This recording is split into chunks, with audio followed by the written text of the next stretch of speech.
अस्सलाम वालेकुम जी dear students, welcome once again. So आज हम स्टार्ट कर रहे हैं एक new article safety precaution chapter nuclear physics.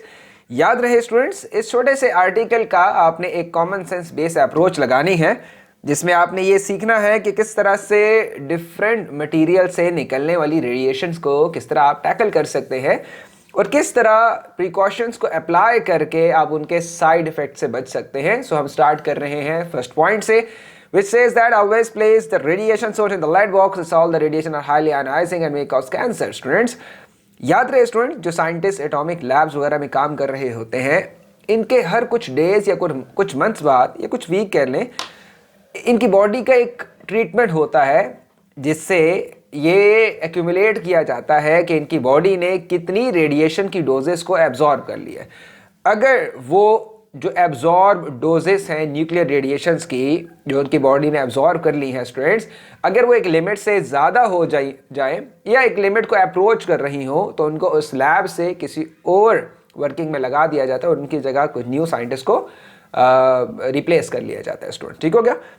इसका रिजल्ट्स क्या है, क्यों ऐसा किया जाता है? याद रहे स्टूडेंट्स कि ये जो रेडिएशंस हैं ये हमारी बॉडी में डिफरेंट तरह की डिजीज़ कॉज करती हैं और उनमें से सबसे बड़ी जो डिजीज़ है वो उसको हम कैंसर कहते हैं। स्टूडेंट, ठीक हो गया?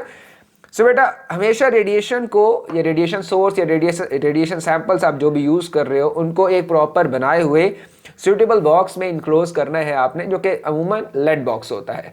As all the radiation are highly ionising, और हमने अपने टॉपिक में पढ़ चुका है कि किस तरह से ये जो रेडिएशन है, इनमें से निकलने वाले जो पार्टिकल्स हैं वो किस तरह से रास्ते में आने वाले एटम्स को बड़ी आसानी से आयनाइज कर देते हैं, और जब वहाँ पे आयंस बनते हैं स्टूडेंट्स, तो फिर डिफरेंट तरह के रिएक्शंस वहाँ पे स्टार्ट हो सकते हैं, डिफरेंट तरह के साइड इफेक्ट्स वहाँ पे स्टार्ट हो सकते हैं, जो कि ह्यूमन बॉडी और इवन के लैब्स के लिए भी फेवरेबल नहीं होते। ठीक हो गया स्टूडेंट्स?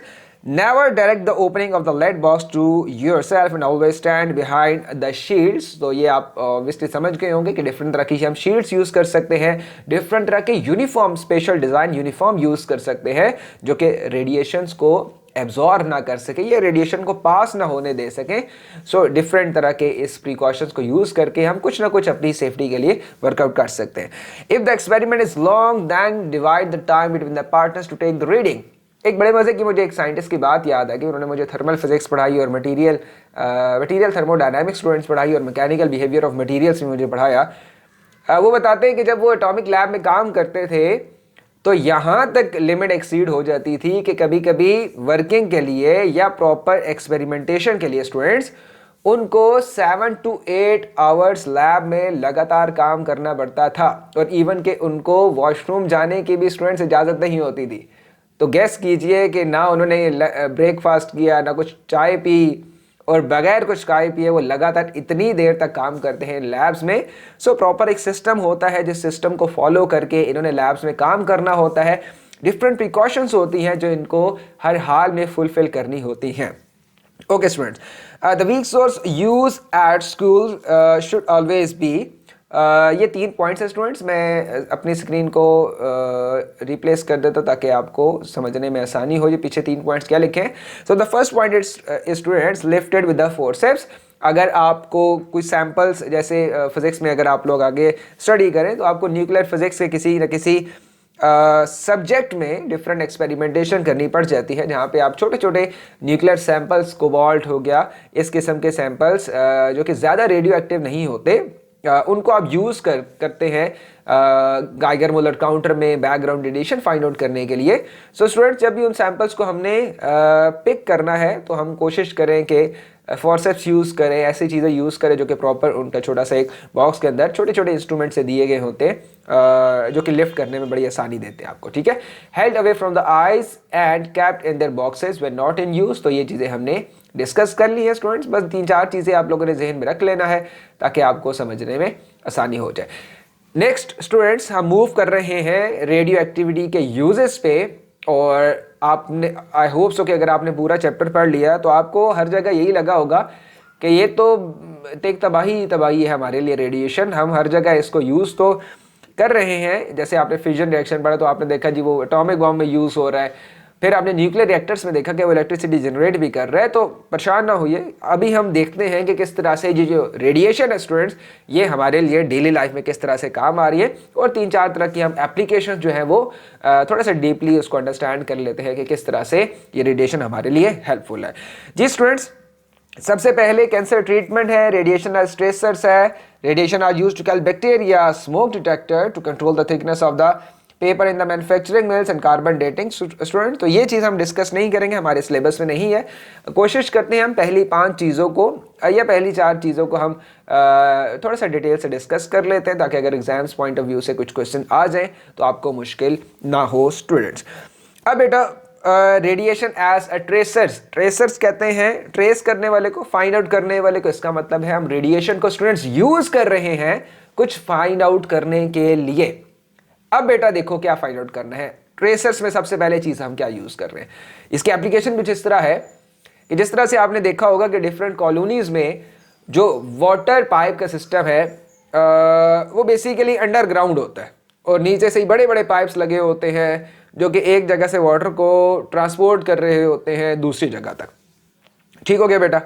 अब इमेजिन करो वो जो आपने 8 to 9 फीट नीचे डेप्थ में वाटर के पूरे पूरे पाइप्स लगाए हुए हैं जिनमें पानी फ्लो हो रहा है। अब कहीं से लीकेज स्टार्ट हो गई, और अब आपको तो नहीं पता कि लीकेज कहाँ पे है, क्योंकि वाटर ऊपर तक तो अभी नहीं आया। इजी हो गया, या काफ़ी और डेप्थ में भी आपने तो वाटर ऊपर तक तो नहीं आ सकता। अब प्रॉब्लम क्या है कि आप क्या सारी की सारी पाइपलाइन को उखेड़ के देखोगे कि कहाँ पे आपके ये लीकेज स्टार्ट हुई हुई है, या कोई ऐसी टेक्निक यूज करोगे कि आपको ये पता चल जाए कि इस स्पेसिफिक लोकेशन पे लीकेज है, वहीं आप देख करके मिट्टी वगैरह हटा के चेक कर ले कि कहाँ पे लीकेज और उसको ठीक कर दें। तो हम यही सिस्टम यूज करने लगे हैं जिसमें हमें पता चल जाए कि लीकेज है तो है कहाँ, हम वो एक्यूरेट लोकेशन को क्या कर ले, फाइंड आउट कर ले। इसके लिए बेटा हम एक टेक्निक यूज करते हैं जिसका नाम है रेडिएशन एज अ ट्रेसर्स। और स्टूडेंट्स मैं पहले आपको शॉर्टली सा बता देता हूं बेटा कि जिस तरह के ये देखिए वाटर पाइप्स वगैरह आगे जा रहे हैं, पानी इनमें फ्लो हो रहा है। अब हमें नहीं पता कि लीकेज कहाँ है, तो हम ये करेंगे कुछ अमाउंट में रेडियो एक्टिव लिक्विड वो होगा जिसमें थोड़ी सी हम रेडियो एक्टिव सैंपल को हमने डिसॉल्व किया होगा, और बेसिकली वो जो रेडिएशंस है वो क्या कर रहा होगा, वो रेडिएशन वो जो लिक्विड है वो रेडिएशन को इमिट कर रहा होगा। ठीक हो गया स्टूडेंट्स। अब इमेजिन करो हमने, और ये जो रेडियो एक्टिव लिक्विड है ये हमने गैमा सोर्स स्टूडेंट्स यूज किया है। क्यों यूज किया है, गैमा ही इसमें हम बात करते हैं अभी बेटा मैं आपको बता रहा हूँ कि जो गैमा सोर्स हमने, अब हमें नहीं पता कि लीकेज यहाँ भी हो गई है, यहाँ पे लीकेज हो गई है, हमें तो नहीं पता। तो हम क्या करेंगे, इसके स्टार्ट से जो इनलेट होगी स्टूडेंट्स, वहां से हम इंजेक्ट करेंगे, किस चीज को इंजेक्ट कर देंगे, रेडियो एक्टिव लिक्विड को स्टूडेंट्स इंजेक्ट कर देंगे। ओके हो गया। अब ये लिक्विड फ्लो करेगा, इमेजिन कर लो, चलो इस तरफ फ्लो कर रहा है, इस तरफ फ्लो कर रहा है, जिधर भी फ्लो कर रहा है। अब यहां से ये लिक्विड फ्लो कर रहा है, और इसके साथ साथ वाटर के साथ साथ ये जो गैमा सोर्स है या जो स्टूडेंट्स रेडियो एक्टिव लिक्विड है, ये भी वाटर के साथ मिक्स होकर क्या कर रहा है, आगे ट्रैवल कर रहा है। अब स्टूडेंट्स जरा ध्यान से देखिएगा, आपने क्या किया, आपने गाइगर मूलर काउंटर लिया या कोई डिटेक्टर लिया, और आपने इस जगह पे डिटेक्टर रख के देखा, इस जगह पे डिटेक्टर रख दिया। और स्टूडेंट्स आपने किस जगह पे डिटेक्टर रख दिया, आपने इन 3 जगह पे डिटेक्टर रख दिया, ताकि स्टूडेंट्स आपको पता चल जाए कि ताकि आपको पता चल जाए कि लीकेज कहाँ पे है। अब स्टूडेंट्स आपने बहुत ध्यान से देखना है, ये जो वाटर के अंदर आपने रेडियो एक्टिव लिक्विड को इंसर्ट किया है स्टूडेंट्स, इसका काम क्या है कि ये रेडिएशन को इमिट कर रहा है। सो स्टूडेंट्स इमेजिन कर लो कि पॉइंट 1 पे आपके पास जो डिटेक्टर पे रीडिंग आई है स्टूडेंट्स, वो रीडिंग कितनी आई है, इमेजिन कर लेते हैं। चलो मैं अपने पास से लिख देता हूँ, 100 काउंट रेट पर सेकेंड आ रहा है रेडिएशन का। ओके हो गया। जब मैं दूसरे डिटेक्टर तक स्टूडेंट जाता हूं तो मैं देखता हूं कि वहां पे भी कितने काउंट रेट है, 100 काउंट रेट पर साइकिल है। याद रहे स्टूडेंट, ये रेडिएशन क्यों आ रही है, क्योंकि आपने वाटर के अंदर रेडियो एक्टिव लिक्विड को इंजेक्ट कर दिया है। उससे क्या हो रहा है, उससे गैमा रेस बाहर निकल के आ रही हैं, क्योंकि अब आपका जो वाटर है या वाटर का जो अब सोल्यूशन है वो थोड़ी सी देर के लिए वो क्या बन गया है, रेडियो एक्टिव बन गया है और रेडिएशन को इमिट कर रहा है। और कौन सी radiation students? Gamma rays. Okay, हम बात करते हैं, मजीद इस पे बात करेंगे इंशाल्लाह। ओके स्टूडेंट, लेकिन जैसे ही स्टूडेंट्स मैं पहुंचता हूं डिटेक्टर 3 पे, मैं देखता हूं कि अब जो रीडिंग है स्टूडेंट्स वो 100 नहीं है, वो 100 से बढ़ के कितनी हो चुकी है? 450 काउंट रेट पर साइकिल हो गई है। इसका मतलब क्या हुआ स्टूडेंट्स? मतलब साफ है कि इस रीजन के अंदर अंदर कोई ना कोई गड़बड़ है जहां से रेडिएशंस मैक्सिमम निकल रही हैं स्टूडेंट्स। और इसकी रीजन ये है स्टूडेंट्स कि जब वो रेडियो एक्टिव सोल्यूशन, वाटर और रेडियो एक्टिव लिक्विड का, जिसके अंदर आपने गामा सोर्स डिसॉल्व करवाया है, जब ये सोल्यूशन स्टूडेंट्स डिफरेंट वाटर के पाइप्स के निकल रहा था, तो चूंकि लीकेज नहीं थी तो ये सेम तरह की आपको रेडिएशंस की अमाउंट दे रहा था जो कि 100 काउंट रेट पर साइकिल थी। लेकिन जैसे ही स्टूडेंट्स लीकेज एरिया आया जहां पे पानी थोड़ा सा स्टैग्नेट भी है और थोड़ा सा बाहर भी निकल के आ चुका है, वहां से हमें as compare to the other parts, हमें वहां से रेडिएशंस ज्यादा निकलती हुई फील हो रही हैं या ऑब्जर्व हो रही हैं। ठीक हो गया स्टूडेंट्स? ऑब्वियसली तो गाइगर मुलर काउंटर नहीं करनी। ठीक हो गया बेटा?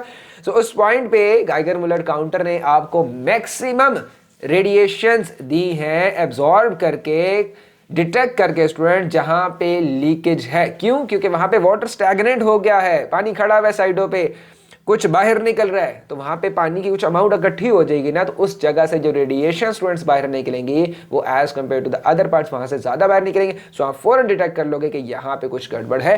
So students, I hope so कि आपको टॉपिक समझ में आ गया होगा। अब इसकी थियोरेटिकल पोर्शन देख लेते हैं जिसमें gamma rays are used to trace the underground liquids and blockages. we use gamma source with a half life from 1 to 2 days so that emission of the radiation should not last longer.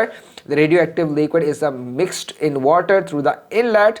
Okay, detector is moved on the ground to search for the location where the count rate is maximum so that the leakage. ठीक है students, ये सारी बातें वही, I hope so कि आपको समझ आ जाएगी।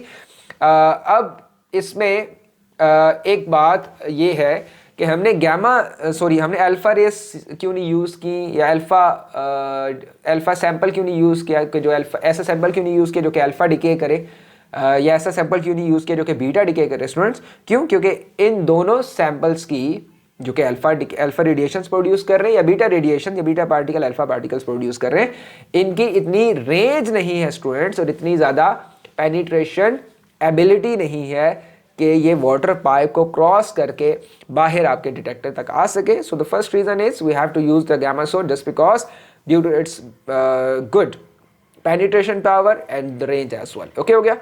और इसके अलावा स्टूडेंट्स, अब आपके माइंड में ये बात आई होगी कि सर अगर हमने गामा सोर्स इंजेक्ट करवा दिया है तो ये तो बड़े ख़तरे की बात है। वही वाटर अगर ह्यूमन लाइफ या ह्यूमन बीइंग पिएंगे तो उनके लिए मसला होगा, ज़ाहिर बात है रेडियो एक्टिव चीज़ है। तो इसकी दो रीजंस मैं आपको सिंपल सी बता दें स्टूडेंट्स। एक तो हम मटेरियल, एक तो हम सोर्स ऐसा लेते हैं जिसकी जो हाफ लाइफ है, ख़त्म होने की लाइफ है, फिलहाल मैं ये वर्ड यूज़ कर रहा हूँ, वो ज़्यादा नहीं होती, 1 से 2 दिन होती है या मुश्किल से 1 दिन भी नहीं होती। ठीक है स्टूडेंट? हम बाज़ औक़ात ऐसे भी सैंपल्स यूज़ करते हैं। इसकी एक रीज़न तो ये, इसका मतलब है कि वाटर में अगर वो मिक्स करोगे तो वो आपको 1 दिन के अंदर अंदर वो जो सैंपल है, जो रेडियो एक्टिव लिक्विड है, वो बिल्कुल ख़त्म हो जाएगा, उससे रेडिएशन निकलना ख़त्म हो जाएगी। ठीक हो गया? Point number 1। पॉइंट नंबर 2 दूसरा स्टूडेंट्स ये था कि जब भी आप गामा सोर्स यूज़ करते हो तो याद रहे कि गामा सोर्स, ध्यान से प्लीज़ देखिएगा, गामा सोर्स और दूसरा कौन सा सोर्स होता है? Alpha source. तीसरा कौन सा सोर्स होता है? बीटा सोर्स होता है। ये जो गामा सोर्स है स्टूडेंट्स, ये और अल्फा और बीटा, इनकी डिफरेंट टेक्निक्स हैं। टेक्निक्स यहाँ हैं कि जो गामा रेज है स्टूडेंट्स, ये बॉडी के अंदर जाके डैमेज इतना नहीं करता जितना अल्फा रेज बॉडी के अंदर जाके डैमेज करती है।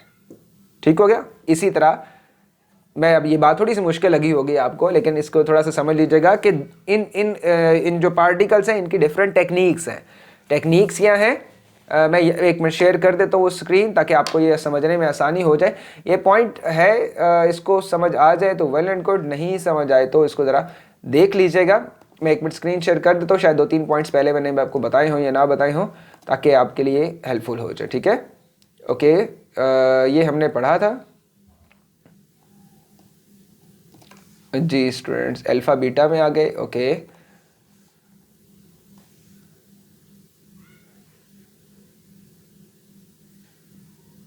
ओके जी जी स्टूडेंट, ठीक हो गया, मिल गया।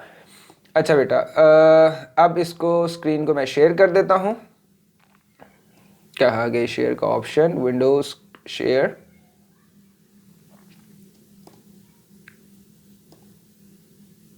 Yes this one. Okay students, अब इसमें जो लास्ट 2 पॉइंट्स है स्टूडेंट्स, ये जरा आपने जल्दी से लिख लेने हैं, ठीक हो गया। कौन कौन से 2 पॉइंट्स आपने लिखने हैं स्टूडेंट्स? जो लास्ट 2 पॉइंट्स है, ये पता नहीं पहले लिखे थे आपने कि नहीं लिखे, लेकिन अगर नहीं लिखे तो इसको आप लिख लें प्लीज। जिसमें आपको ये बता रहा है design, just wait a minute जी बेटा, यहां देखिएगा जरा, ये जो 13 और 14 वाले पॉइंट्स हैं, इनको आपने जरा ध्यान से देख लेना कि सोर्स इनसाइड ह्यूमन बॉडी, अगर सोर्स इनसाइड होगा तो अल्फा रेज की जो कौन सी पावर होती है, ये पेनिट्रेशन पावर समझ लो, ठीक है। और एक पावर को आप समझ लें कि कितना ज्यादा डैमेज कौन कर रहा है, आप इसको वर्ड पेनिट्रेशन की बजाय इसको डैमेज का वर्ड दे दें। तो देख लें, सोर्स इनसाइड ह्यूमन बॉडी होगी स्टूडेंट्स, तो सबसे ज्यादा डैमेज कौन करेगा?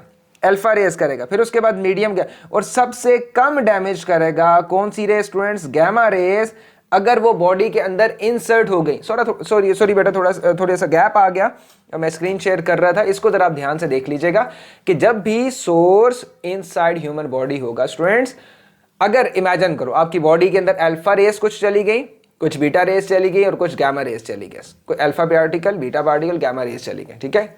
अब सबसे ज्यादा आपको जब अंदर चले गए, सैंपल इमेजिन कर लो किसी तरह वो अंदर चले गए, वहां पे सबसे ज्यादा डैमेज कौन करेगा? अगर आपकी बॉडी के अंदर अल्फा रेस गई ना, तो वहां पे वो सबसे ज्यादा डैमेज करेगा। क्यों? क्योंकि उसका साइज ज्यादा है, उसकी आयनाइजेशन एबिलिटी सबसे ज्यादा है, वो डैमेज कर लेगा आपकी बॉडी को। क्लियर हो गया? इसको डैमेज भी कर लो, आयनाइजेशन एबिलिटी की रिस्पेक्ट से भी आप समझ सकते हो। लेकिन जो बीटा है, चलो बीटा को छोड़ देते हैं, उसकी तो मीडियम है। सबसे कम किसकी है? गैमा रेस की। तो अगर आप ये जो यूज कर रहे हो रेडिएशन एज स्ट्रेसर्स का कॉन्सेप्ट, अगर बिलफर्ज आपकी बॉडी के अंदर गैमा रेस चली भी जाती हैं, तो इनका जो डैमेज है स्टूडेंट्स वो इतना ज्यादा नहीं है, ऑलमोस्ट नेग्लिजिबल है। क्यों? क्योंकि इनकी पेनिट्रेशन पावर बहुत ज्यादा है, ये आपकी बॉडी से बाहर निकल आएगा किसी भी चीज को डिस्टर्ब किए बगैर। ठीक हो गया स्टूडेंट्स? अच्छा, अब हम चलते हैं उसी स्क्रीन पे वापस और इन कॉन्सेप्ट को दोबारा से समझने की कोशिश करते हैं जहां तक हमने इन चीज़ों को समझ लिया था।